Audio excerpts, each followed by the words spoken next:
County voters. And on the day that the school district began a big push to try to convince people to say, yes, we finally get to see the ballot. Exactly. Many people are wondering now whether these two referendums will ultimately be a little too much for voters, maybe cancel each other out, so to speak. Fox 13's Aaron Mesmer joining us now. So what are you hearing, Aaron? Because we're talking money for both, right? Yeah, and it kind of boils down like this, Cynthia and Mark. We're talking about a 1 cent, basically, transportation tax and a half-cent education tax. If they both pass, the county's tax rate, sales tax rate, would go up to 8.5%, and that would be the highest in the state.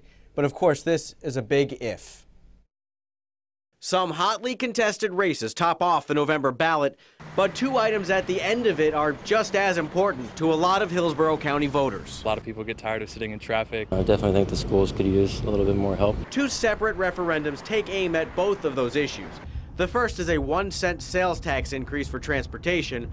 Tyler Hudson, with the group All for Transportation, helped craft the proposal and says it will ease congestion by fixing roads and expanding mass transit. It aims to fix the problems that are myriad with our transportation system around the county. The other is a half-cent sales tax hike that, according to Superintendent Jeff Akins, would pour overdue funding into schools. A referendum is asking voters to invest, right? To invest wisely. And so, you know, an investment in our students is a wise investment. Some voters say it's a lot to ask. I think the transportation tax is going to doom the school tax. Karen Jarosh is the former vice chair of Hart Bus Line and an outspoken opponent of the transportation tax.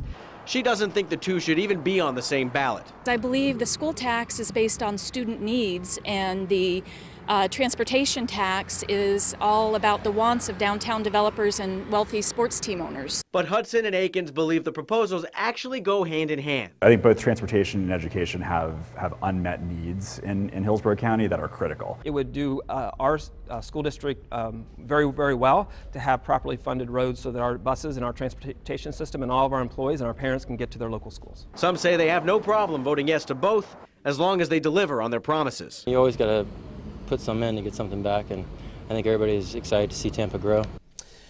Yeah, and Hillsborough County Schools announced today that former USF president and longtime educator Betty Castor would head up an oversight committee if that particular referendum passes.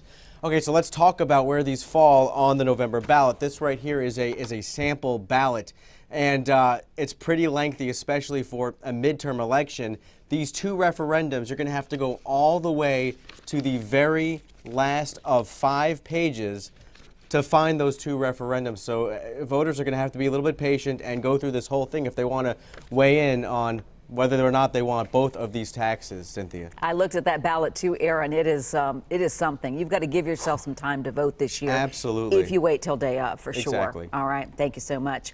Also new tonight.